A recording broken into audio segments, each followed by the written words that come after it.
کون ابو طالب؟ جو ناصر پروردگار ہے.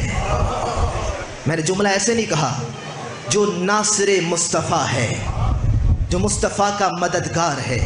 اچھا، قرآن میں سورہ آل عمران میں آیت نمبر 52 ہے کہ کسی زمانے میں عیسیٰ علیہ السلام نے اپنے حواریوں سے مدد مانگی تھی. توجہ کا طالب ہوں. اب یہ مقدمہ ہے اگلے جملے کے لیے. کیا کہا آیت؟ فَلَمَّا أَحَسَّ عِيسَىٰ مِنْهُمُ الْكُفْرَ قَالَ مَنْ أَنصَارِي إِلَى اللَّهِ قَالَ الْحَوَارِيُّونَ نَحْنُ أَنصَارُ اللَّهِ آمَنَّا بِاللَّهِ. توجہ کا طالب ہوں. یہ جملہ عیسیٰ نے کہا جب انہوں نے محسوس کیا کہ ابھی میرے ماننے والوں میں کچھ کافر سر اٹھا رہے ہیں.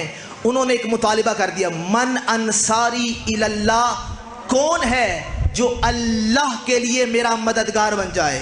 توجہ کا طالب ہوں. اچھا، کہا کہ جو اللہ کا مددگار بنے. من انصاری الی اللہ، جواب کیا آیا؟ نحن انصار اللہ. توجہ کا طالب ہوں. اس ترجمے کو میں مزید کھولنا چاہوں گا. اللہ کا نام لے کے پہلے اپنی مدد کے لیے پکارا. کون ہے جو اللہ کی طرف سے میرا مددگار ہو، میرا مددگار ہو؟ حواریین نے کہا نحن انصار اللہ، ہم اللہ کے مددگار ہیں.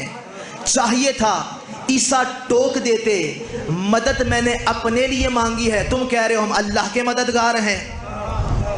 بھئی عیسیٰ نے اعتراض نہیں کیا، بلکہ جب قرآن نازل ہوا اللہ کو یہ جملہ اتنا پسند آیا، کہا جو میرے نبی کا مددگار ہے وہ میرا مددگار ہے. اللہ نے اس جملے کو آیت بیچ کے نازل کر دیا. توجہ کا طالب ہوں. آیت بنا دیا. تو اس آیت نے اتنا ثابت کر دیا جو کسی زمانے میں نبی کا مددگار ہوگا وہ حقیقت میں اللہ کا مددگار ہوگا. بھئی یہاں تک پہنچ گئے. اب ایک اور آیت کا سہارا لینا چاہتا ہوں. وَمَا كُنْتُ مُتَّخِذَ الْمُضِلِّينَ عَضُدًا. اللہ فرماتا ہے ہم کسی گناہگار کو اپنا مددگار نہیں بناتے. توجہ کا طالب ہوں. بھئی ایک آیت نے کہا کہ اللہ کا مددگار وہ ہوگا جو نبی کا مددگار ہوگا.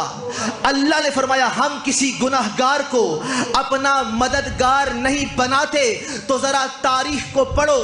مکہ کی سنگلاخ وادیوں کے درمیان کل بھی مصطفیٰ کا ناصر و مددگار ابو طالب تھا، آج بھی ابو طالب ہے.